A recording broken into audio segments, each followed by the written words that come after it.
What's going on, everybody? Keagan is back for episode 8 of Potluck Culture, and joining us again is Ryan. Ooh, hey everybody. Last episode we were talking about the rumors of what Phase 7 of the Marvel Cinematic Universe was going to be and what the supposed post-credit was for Fantastic Four First Steps, which everyone pretty much knows at this point, which I think I've told you about it, right? You have, yeah. So this one, we're going to cover like 3 different topics. We're going to cover the recent news from both Marvel, DC, and Star Wars. Solid. So I think I'd like to start with DC. I remember one episode you and I were talking about James Gunn's plan for his DCU. Yes.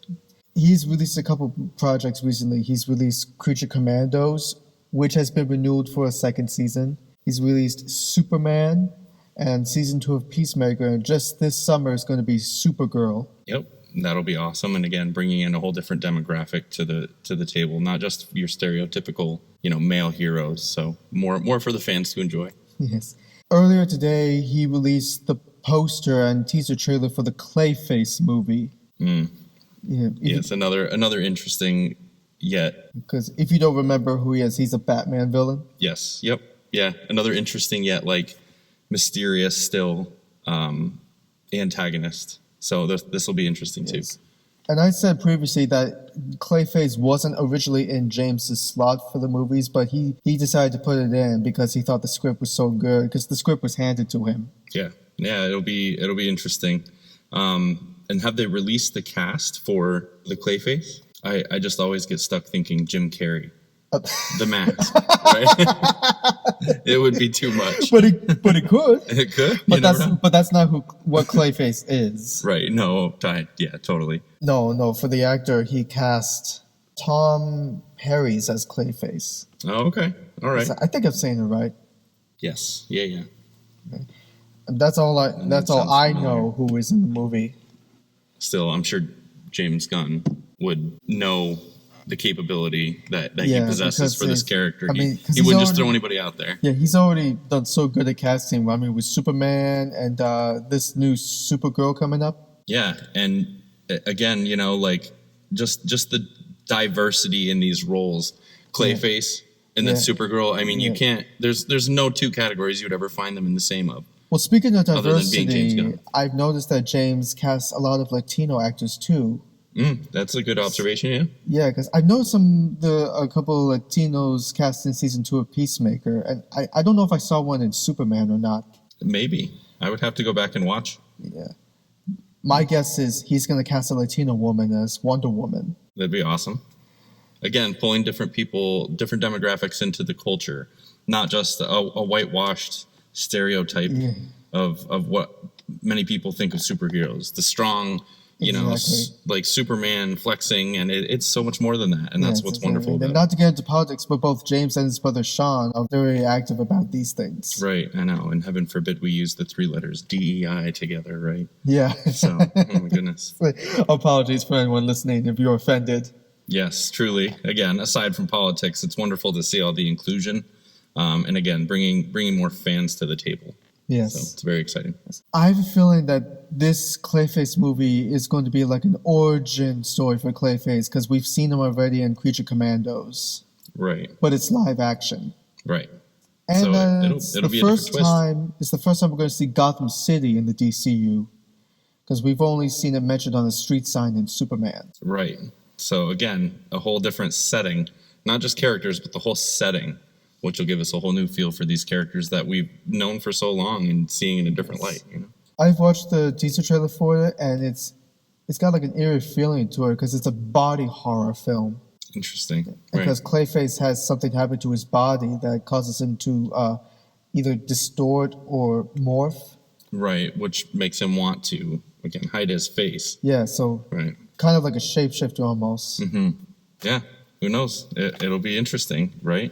Mm-hmm. And again, I know we have Star Wars coming up. But again, when I hear of, almost kind of like just what we were talking about for Clayface, maybe this being a segue into the Star Wars talk, but I think of Darth Vader. I think of how he was ashamed of the burn marks, and how he had to cover it with this mask to make him feel and look as powerful as he wanted to be, not just to cover the scars, right? So Interesting. Maybe, yeah. And originally, the Clayface movie was going to be released on 9/11 of this year, but they moved it to October 23rd. Gotcha. So a couple weeks there, 3 weeks. Yeah, I think they moved it out of respect Or over for a month. I think they moved it out of respect for the deceased on that day, and also because it's a horror film, it'll be more fitting for Halloween. That's fair. Yeah, that's fair. Yes, but I think it's both. Oh no, wait! I think this summer is Lanterns. Ah, yes. Yes, Yep. it's a live action show on. It's going to be on HBO. Which HBO always shows the most with the least, I should say. You know, they don't hide anything. Yeah, because Graphics and the violence and the gore. Yeah. Yeah, because there's a lot of because James is like, we're not going to cliche anything. People can get hurt or die in these stories. Right. And I mean, we're not talking, you know, Sopranos type violence and grotesque, you know, rough tumble fisticuffs kind of violence, but unless there's a sci-fi spin to it. Sure. Right. Yeah. Which you never know, I guess. Right. But again, the Lanterns series will be awesome. Yes. This is supposed to have like a Western feel to it, because I saw the teaser about it. Yeah, so many people are already hating on it because they didn't see Jon Stewart or Hal Jordan in their Lantern outfits.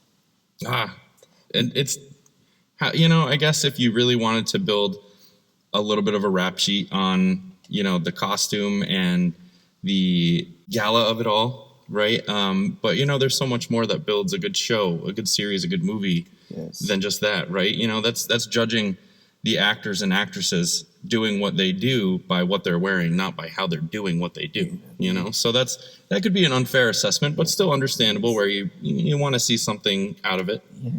Either it's for budget reasons or it's because of the approach James wants to go through, because the costume, I just saw it in the trailer, it looked like a leather suit that you would see on the CW, and fans are already hating on it. But I did some research, and I think James is adaptating the Green Lanterns of Earth 1, which is where all the lanterns in the core, their outfits are not generated from their rings. They're like I think they make them themselves, or they're provided to them. Interesting. Okay, more maybe to fit their personality, as opposed to the faction.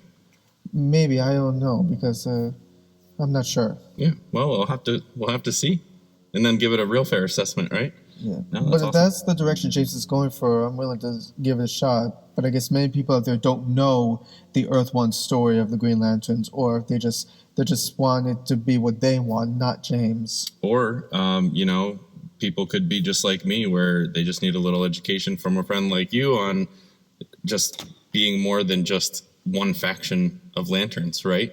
Yeah. So again, you know, and that was what, maybe a couple of weeks ago that I did the dive and learning about all the different Yes, factions. where I taught you about so, all the different lantern cores. Yes. So it's there's so much to learn, and I mean, even the most experienced viewer might not pick up on some of the nuances that James Gunn is going for. And again, he's putting what he can into this, so it's going to be great.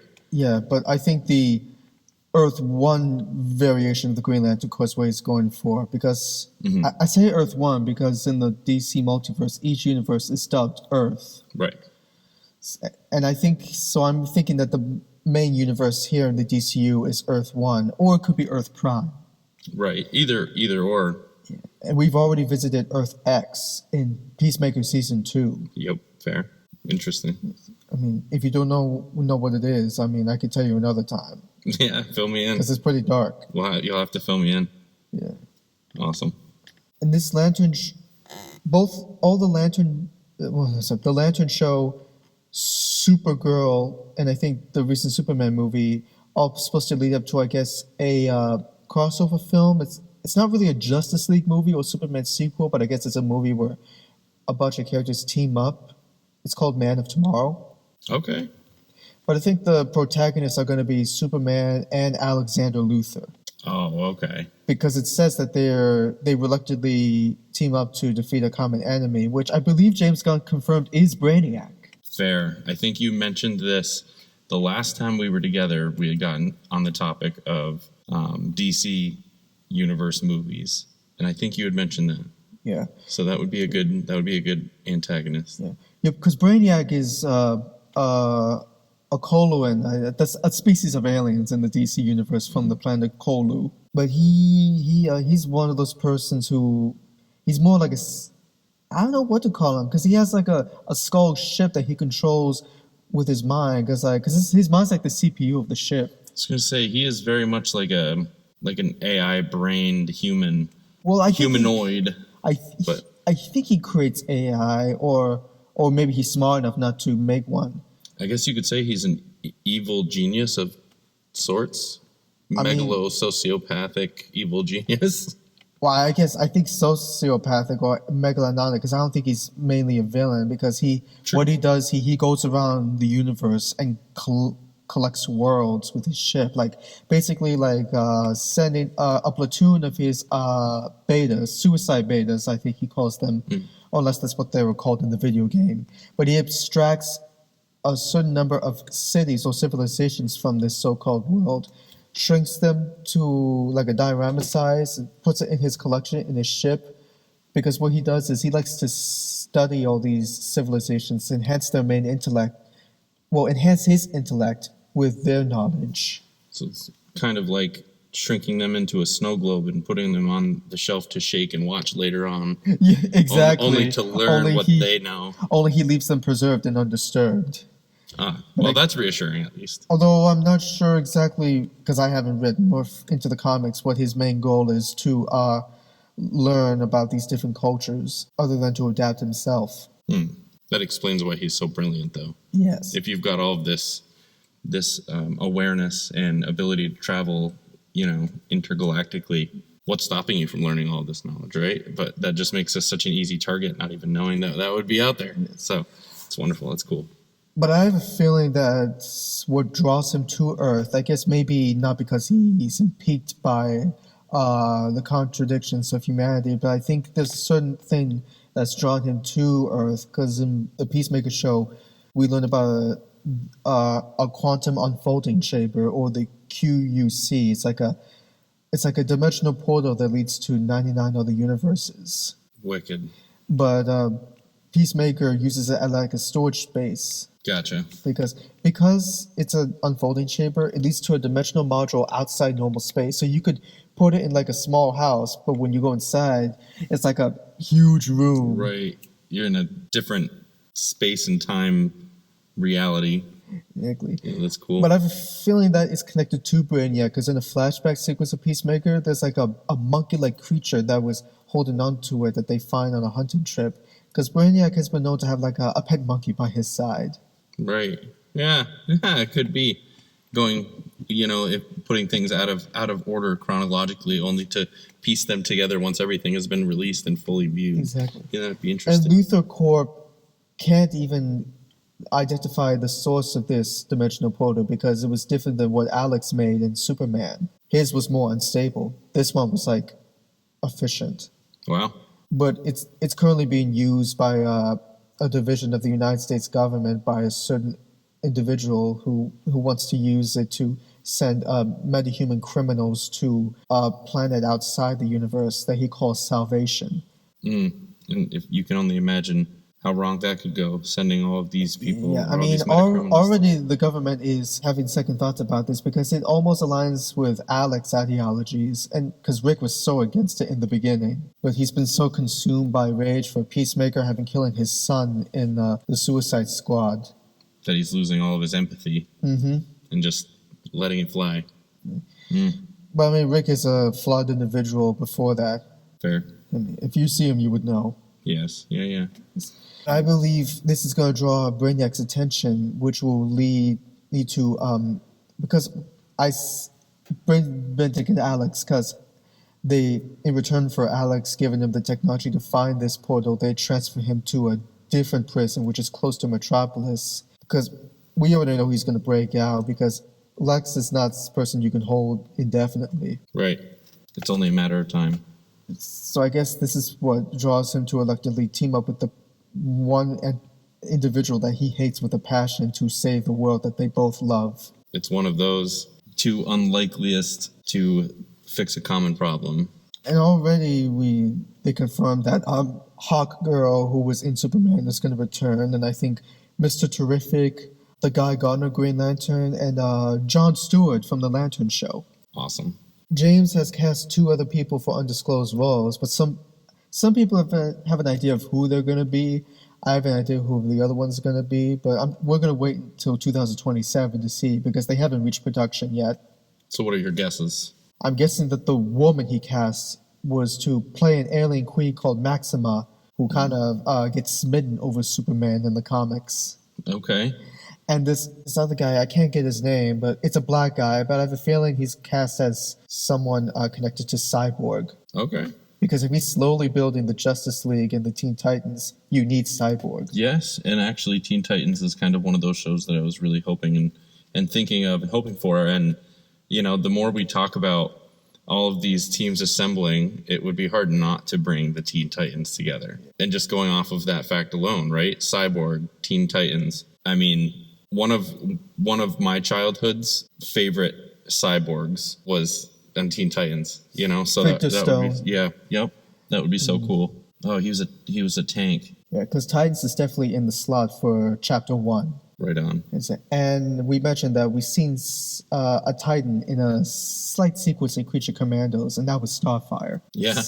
And Robin will definitely Robin because he will be in the upcoming Batman movie. Right. Because Robin's a Titan. And there's no Teen Titans without Robin. I mean, well, you could have it without Robin. Yeah, but it would be more difficult. I just feel like knowing Batman as a almost a flagship of the DC universe just coincides with Robin. Sometimes it's hard to say Batman without saying and Robin. Mm-hmm. And so the Teen Titans, I think he might be one of the more recognizable characters. I'll go with that.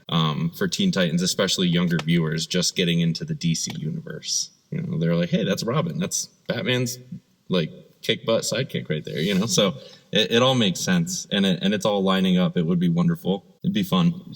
I have a feeling that Brainiac won't be taken off the board so soon because I think James is saving him to be, I think, one of the big bads for the DCU. Because like I said, he's not immediately going for Darkseid. He's leading up to something catastrophic. Because, I think he said he likes what Zack Snyder did with Darkseid. Which is a compliment to Snyder.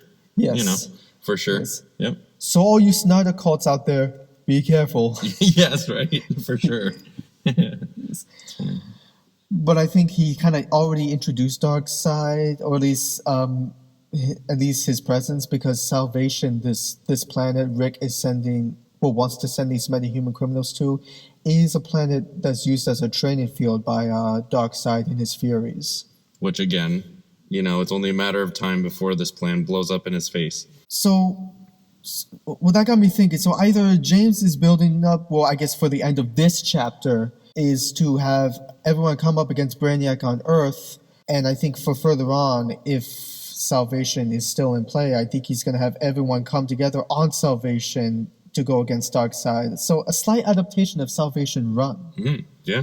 Which was the storyline of all the DC villains who were locked away in Salvation trying to survive. So that it could play a very major ironic twist. It could be a few years from now because the DCU has just begun. Right. Yeah, and like we're saying, like with these series, these movies, or these series, these shows, leading up to something bigger at the end of the release of these shows, it's just, again, how dare I say it, like Marvel Universe, right? They might not all come out, or again, maybe a segue into the Star Wars talk, but it's like Star Wars. You don't always have to watch them in the order in which they're released in the actual year. But all of these things point to the next biggest thing. And then at the end of it all, you've got this huge plot. And then you can say, wow, that makes a lot of sense. So again, it's exciting. And even if it does take a few years, the more the better. I'm all for it. Because I know there are some fans out there who are pretty impatient. Yes, that's fair. But remember, they deliver a product that so many millions, literally hundreds of millions of people, even just Americans, love, so it's really cool. So going into Star Wars, I just started watching because I was originally going to binge watch it, but I couldn't hold it in. Is a new Star Wars animated show, but it's focused on Maul. Ooh, okay. It's called Maul Shadow Lord. Okay. I have not seen that. I think I've seen it advertised, but I haven't watched any of it. Again, going back to being a recognizable character, awesome to see a series based on, again, maybe not a flagship character, but when I think of like the bad guys and it's like the really bad antagonists in Star Wars, everybody thinks of Darth Vader. You know, Luke, I'm your father, and the whole Darth Vader vibe, the black suit, the helmet, the Death Star. But Darth Maul, he came in to the series of movies, and I just remember the double-sided saber and the spikes on his head with the black and red skin. Of course, I was going to say like face paint, but again, being a humanoid creature, maybe not a human creature, but in the Star Wars universe, just a really cool looking antagonist. Yeah, cannot go wrong with that. No, I had a feeling that once I first learned about this, it was going to adaptate the book series because around I think just before the Star Wars sequels that Disney made, I think George Lucas and his team have written some book series that follow up the original trilogy. I think it's called the Star Wars Legends book series. Okay. But there was a series called The Shadow of Maul. Oh, wicked! All right. I guess followed his life after Episode 1 and during the Clone Wars and after. Right. Yeah. But I heard news. I think it's going finally because George Lucas is no longer in charge of Lucasfilm Limited. He passed the torch to a close friend and a business partner of his, Dave. I think his last name is Filoni. Okay. Dave Filoni. I think I'm pronouncing it right.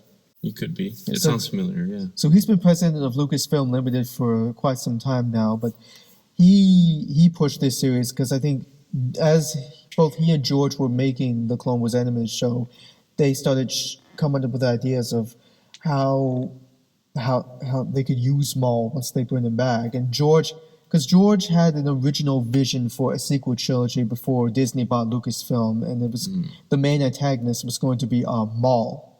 Okay, all right.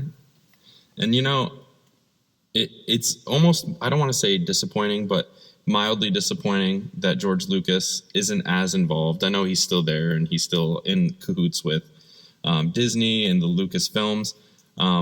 But again, like not being the sole owner, the first one and last one to have the say and everything, you've just got to also imagine the empire that he built on what were, the first ones, what were low budget films.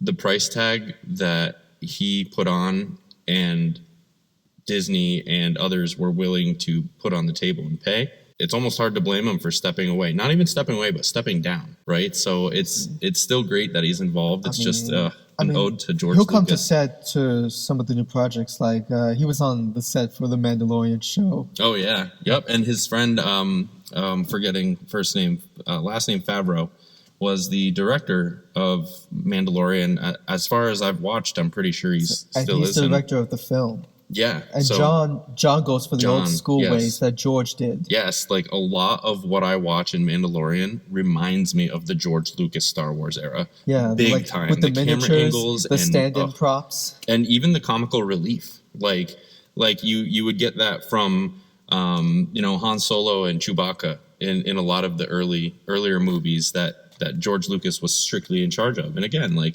Jon Favreau brings that back to The Mandalorian. It's a very nostalgic Star Wars feel watching those series. It's very fun. Well, George's original vision, like I said, Maul was going to be the antagonist, but it was basically so it was during the years after the Empire fell, and I think it was like a decade or so later. Okay. It was around the time Luke started building a new Jedi Order, and I think Leia was involved with the New Republic. And I think Han was still Han. I don't know. I have to read it again. But they're bounty hunting somewhere. Yeah. Maybe. I don't know. Who knows? But basically, Maul was now the new godfather of the galaxy because in Clone Wars, after he comes back, he learns that because he already knew that the Emperor or Darth Sidious was going to wage the Clone Wars, but he felt left out once he heard that it began. So he felt like he lost his purpose. So, like after all that time, he didn't have his slice of the pie after all. And looking at his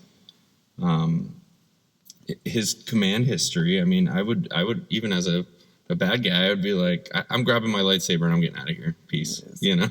Yes. So he wanted to have a purpose again. So he basically created a criminal syndicate where he merged a lot of crime families together called the Shadow Collective. Mm-hmm. And I guess the base was on Mandalore because at the time he crossed paths with Mandalorian exiles who left Mandalore because the government has transitioned really badly. So I guess they staged a silent coup. There was a little double cross going on, but Maul eventually won the throne of Mandalore during the trial by combat, I guess you would call it, by their laws. Yep. But this one dissenter didn't want to go by it because she was born of a family so rich they lost sight of the laws of Mandalore, and she was sort of a racist to anyone who was not human. And so she just thought she was above battling to the death kind of thing. Sort of, yes. Maybe she had bone spurs. Exactly.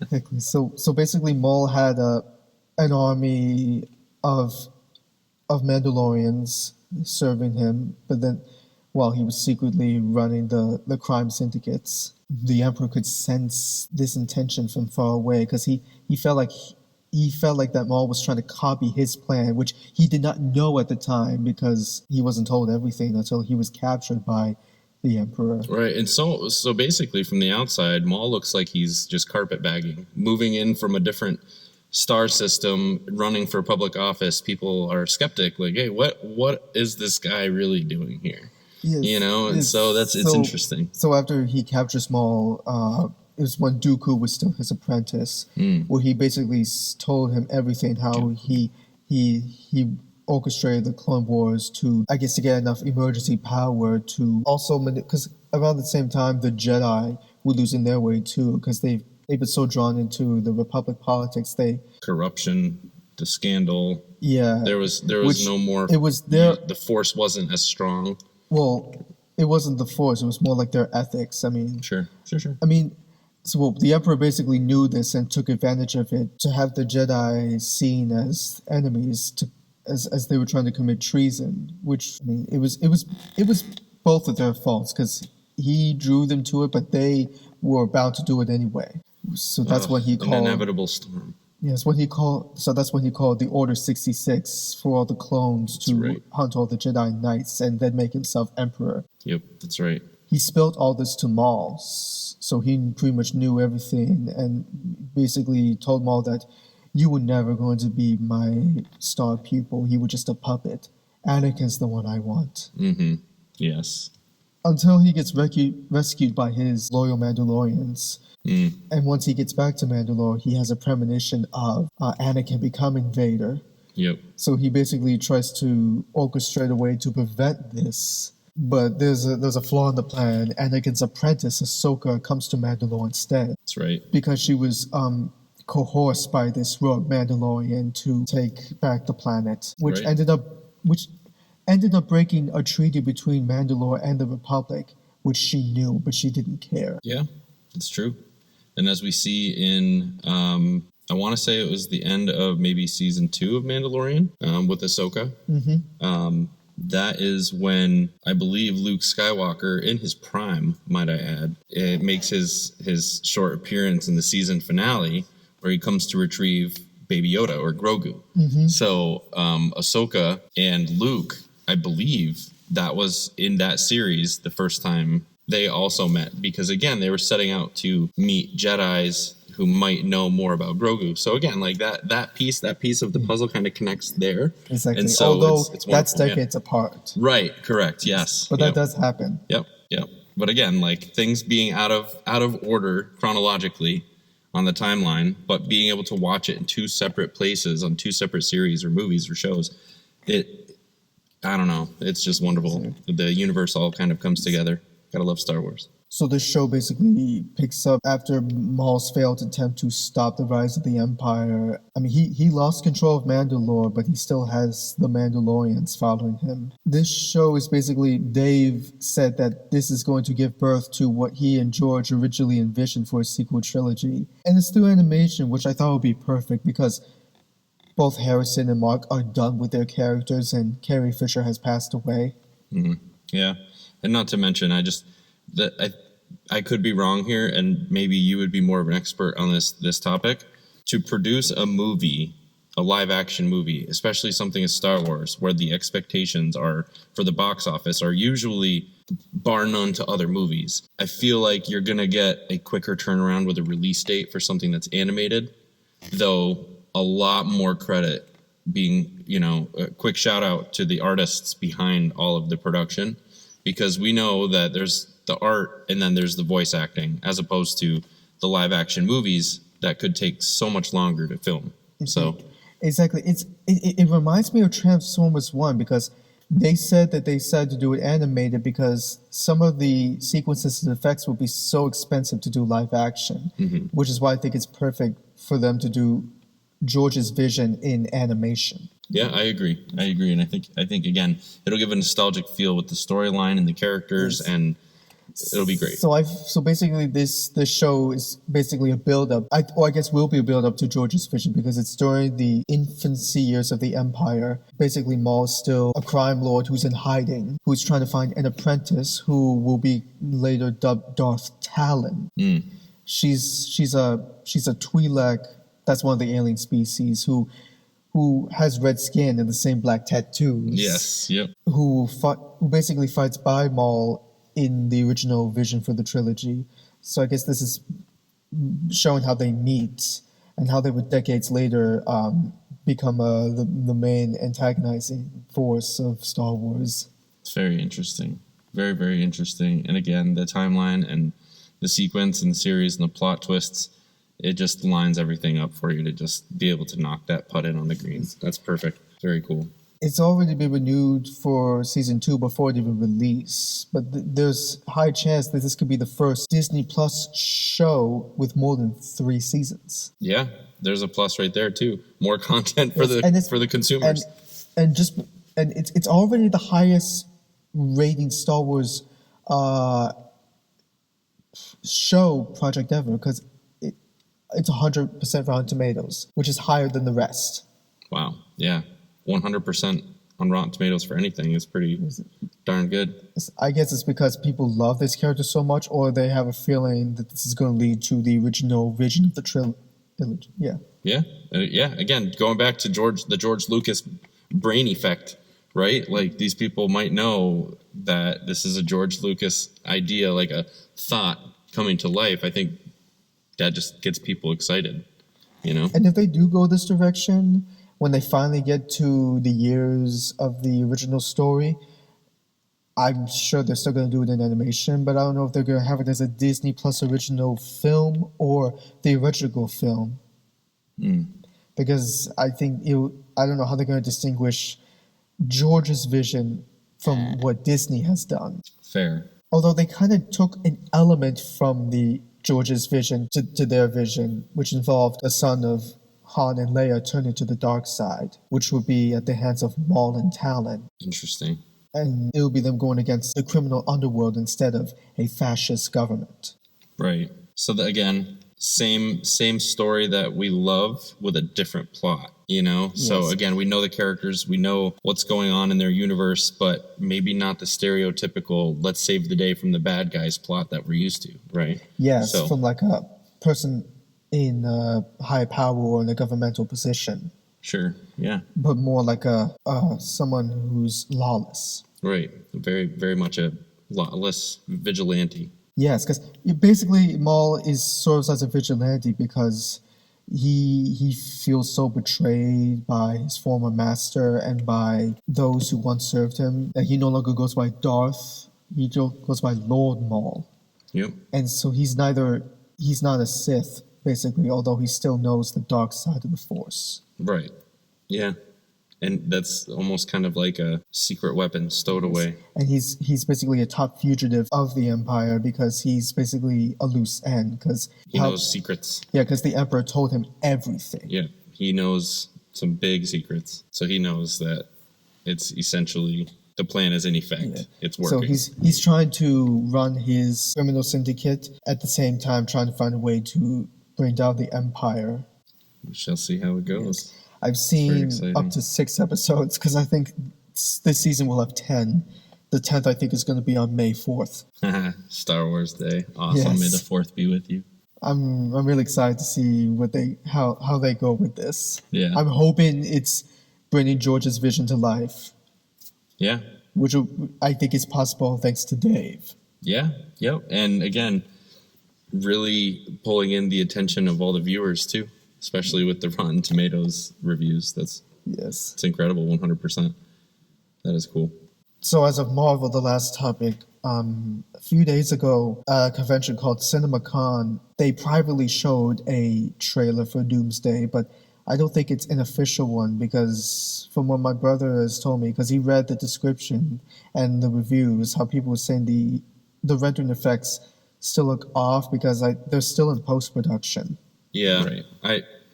If it were I feel like it would make a bigger stir if it was an official release trailer. It could be fan-made, maybe even really good fan-made video. But people have already made fan-made trailers, mostly AI-generated trailers, I think just to quench their impatience or just to seek attention. Sure, yeah. And in the generation, in the AI generation now, or AI era, I should say, it's a shame what negative impacts that could also have. Yeah. Sure, yeah, we want to see good content and we want to see things that reminisce of what we're looking for, but they've had good security measures during this screening because they had people sitting in the audience with like green lasers, I guess, to point at anyone with a secret camera or such. So there's no leaks. Well, there was one leak, but it was just at the very end of the trailer where it shows the title card, the release date, and the tease of the new score. Oh, wicked. Okay. Well, but nothing. Basically, nothing what major. my brother said, because when he read the description, I think it focused mainly on Thor, who I'm guessing will have a role similar to Bruce Banner in Infinity War, where he was basically the messenger trying to pull everyone together. Sure. Yeah. Fair. It says that he said, quote unquote, that this villain is too dangerous for us to handle alone, and this is a threat bigger than any other. Calling the cavalry. Yes. Only it's not another alien, which I'm sure the people of the Marvel Universe would want it to be because of Thanos and how xenophobic they've become after that. Right. But no, it's a man who has mastered both sorcery and technology together, which makes him pretty powerful. And again, here we are just, I was disputing the pros and cons of AI making these trailers. But again, man-made, mastered tech. Some say it's sorcery. It makes you wonder, right? Well, no, because Victor Von Doom has a high IQ level. He's a scientist, right, but he's brilliant. But he was also the son of a witch, and he learned some dark arts during his exile on his journey to become Doctor Doom. Such a cool storyline. So he just uses both science and magic as a weapon. Right. Yeah, and again, knowing just one or the other doesn't make you as much as a threat, but if you know sorcery and you've got the high IQ to do it. But apparently this makes him a bigger threat than the original planned villain, which was Kane the Conqueror. Right. Nathan Richards, played by Jonathan Majors, who they've had to push away because of his disputes, and I guess how people didn't like how they handled his character in Ant-Man 3. Yeah. And again, the critics, the fans, that very well could have played a major impact on that decision, and the fans have spoken, I'm hoping what the writers have done to successfully pass the torch from Nathan to Victor goes smoothly. I think I like them to at least show the Kane dynasty, which is a whole collective of Kane variants from different realities, where I guess if Victor discovers their existence, their location, I guess smites most of them, while the rest go into hiding, I guess that would be a perfect way. It would. Like show them for at least 5 minutes. Right. to at least acknowledge their presence. Right, before shooing them out of the movie. Yes. Right. Yeah. Give them a meaningful entrance and exit, not just here's this small insignificant role. Yes. Goodbye. And they pretty much confirmed it. I already figured it was going to happen that Victor, because Victor is an Eastern European, so he's got a heavy accent, that Robert Downey Jr. was going to use an accent for that, which they confirm he does. All right. Fair. So, No, hey, all the power to him. He can pull the accent. I don't know if it's the same accent he used for Tropic Thunder or not, or if it's one he used for Sherlock. Either way, I'm sure it'll be so fluent we won't even be able to tell. Yes. Yeah. And from the description that my brother read, we'll see his face only once, but it's all disfigured and scarred, like from his accident. Right. So although I hope he's still slightly recognizable to the Avengers, because he'll look exactly like their fallen ally, right, Tony Stark. Yep. Because I think that's going to mentally break them.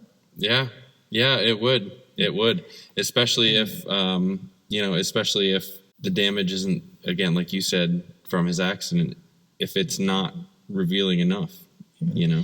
I mean, it'll be mentally breaking to the Avengers because I don't think the X-Men or the Fantastic Four know about this Tony Stark because they're from different realities. Right, that's true. Because this movie is going to merge 3 realities together. So it may, or it may not.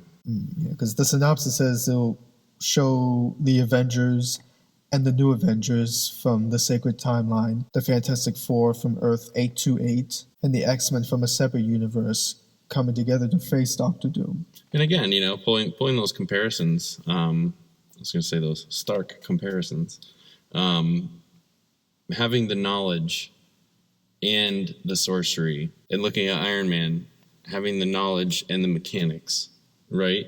Like almost 2 identical minds, one working on the side of good and one on the other side and evil. Again, pulling from 2 different people, 3 different universes, totally different characters, but food for thought. Yeah, but he will be recognizable to at least one party. Who would that be? The Avengers of Earth 616. There we go. At least that's what some people call it. Right. As we discussed, there's so many Earths. Yes. It's hard to keep them all straight, but hey, I'm all for it. It'll be interesting to see, what all comes of it. The great unmasking, Although I don't think that'll happen until the very end. Oh, for sure. Because I think we'll see a flashback sequence of Victor before his accident. To give a before and after shot of what he looked like. Which I think will happen at the hands of a certain character. To be determined. Exactly. Yeah. So, on this more recent news, I think we won't be getting a public official trailer until at least July because Marvel Studios is going to this time have a panel at San Diego Comic-Con. And they did it last year, which we covered before. Right. Yeah. I imagine that packs in quite a bunch of people. Yeah. Because then again, my brother said Marvel has a tendency to release an official trailer for their project at least 150 days before the release. Sure. And this will be around the time the new Spider-Man comes out, which is this July. Which I have a feeling will tie into this upcoming Avengers movie, at least at the end. Yeah, it's a big calendar year for Marvel. They've got a lot going on. Right now they have the 2nd season of Daredevil, a Punisher special this May. They have Spider-Man this July, and then this Christmas will be Avengers. That is a big lineup. Some heavy hitters. I have a feeling 2 projects will tie into Doomsday, while the other, I think it's just an in-between show. Right. Keep other aspects of the fan base happy. For sure. Yeah. But again, more for the viewers. You can't go wrong with that. I feel like they intentionally will show more unconfirmed actors because they're saying that one shot of one scene they were shooting, they had 35 actors all at once on the set, and they've only shown 27 in the chair reveal last year. All right. So maybe they snuck that detail out there just to get people chomping at the bits wondering who they might have left out or who they've added in, right? That's mean, that's an interesting detail to pick up on there. I have a Mr. feeling Keagan. about who they left out, and I think who they left out are crucial people from previous films. What are your thoughts? I think one of them is one of the Marvels, because in the post-credits scene of that movie, she's in the X-Men universe, which I'm surely I don't know if it's the same one from the Fox films or a variation of it where they look more comic accurate. Right. We don't know if it's Earth 10,005 or a different reality. I mean, See, we went from 616 to 10,005. Yeah, which was confirmed in that Deadpool 3. Chef's kiss. Perfect. Crazy. Exactly. So yeah.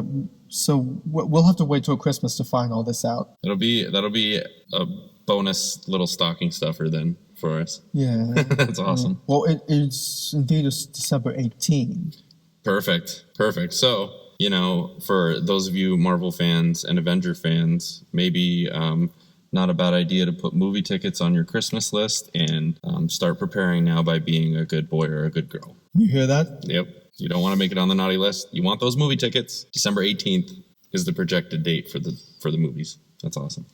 Exactly. So that's all I wanted to cover was all the recent news about Avengers Doomsday, the whole thing going on with Star Wars, and these new coming projects for DC.